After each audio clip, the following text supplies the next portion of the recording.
Hello viewers, it's Super GT here, and I am finally back with a proper working internet connection after a few weeks. So we can get back into the proper stream of things, and I'm going to kick off here with a video around Yas Marina as we head into turn 1. Plenty of locking up, plenty of crashing. I've been tapped around by a Land Rover of all vehicles.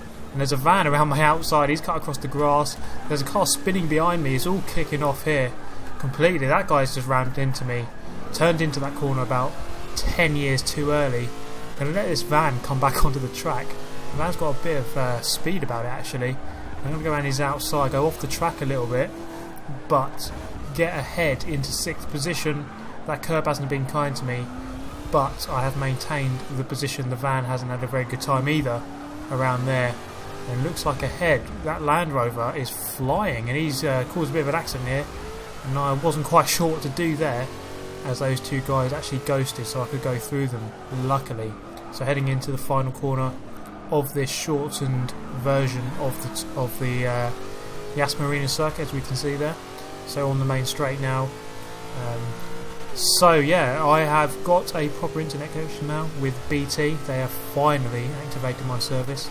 I ordered it on 8th of November, so it's taken them over a month to do that, which is quite ridiculous, but the connection seems to be better than what I had at Sky, so I'm happy at the moment. So this car I'm using, the Cadillac CTS-V Coupe, is tuned by DTM Lionel78, and it's one of the best cars that, well, it's probably the best car from the Executive Heavyweight League a few weeks ago, and I got them around the outside of a BAC mono, almost. I'm not sure that should ever be happening. I don't think mono should ever be passed around the outside. I've nearly done it again. This guy really needs to learn how to drive that thing, because a Cadillac, a heavy old American muscle car, should not be going around, well, it's not even a muscle car, it's an executive car. A heavy executive car should not be going around the outside of a mono, and he's just gone into the wall, and this is my chance to pounce into 3rd place. And yeah, that mono, you really should not be getting past around the outside. That is the best handling car probably in A class, around corners anyway. Well, where else would you handle a car? You don't really handle the car down the straight, so yeah, best handling car around corners obviously, apart from maybe the Alpha 33.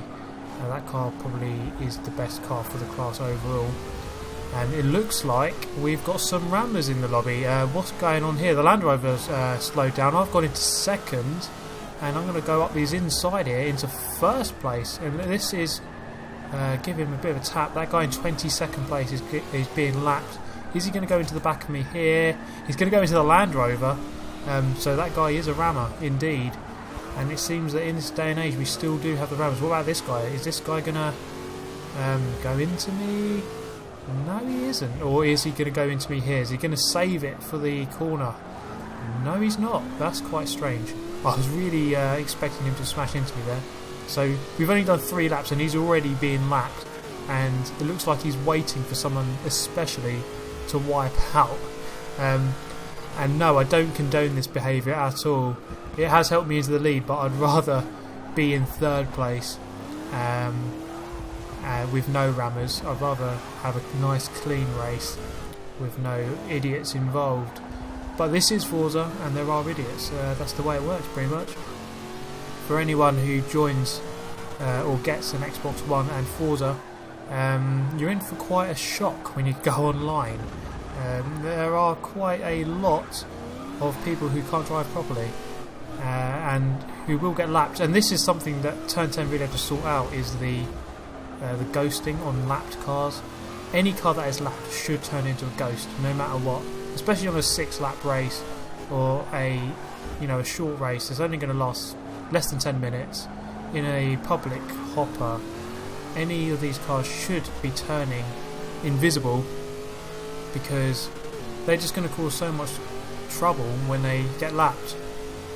In a private lobby where you're going to do a long race, then yeah, fair enough, turn it off, or turn it on where a car won't get lapped, or won't get ghosted, so you have to lap them properly. So like in the AOR league, any car getting lapped, you have to do it properly, there's no ghosting.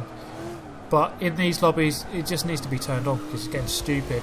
But here comes the Land Rover again. That car is, or it's not really a car, that thing is absolutely flying. It's got a lot of speed and a lot of handling, it seems. I can't quite live with its pace. It's gone a little bit deep into the right-hander here as we head underneath the hotel, and it's actually rather planted. And we're coming up to this car again. Is he waiting for the Land Rover? The Land Rover's just done his job for him and just rammed him off. That's probably the best thing to do, actually. These people are just going to wait for us and ram us off. Just ram them off before you can, before they do it to you. Normally, the best way to solve the problem is to fight fire with fire. Sometimes it is just before they do it to you. So as we head on to the final lap, can I catch up with this Land Rover? It is seriously quick. I didn't realise how quick this Land Rover was. I've never actually raced against a really quick guy in a quick Land Rover. And he's got a bit sideways through the chicane. I've caught up a little bit there. Now this Cadillac is actually really quick for A class. I really quite like this car, but it seems like around this circuit it doesn't quite have the power to live with that Land Rover, which is quite crazy given the high, very very high centre of gravity of the Land Rover.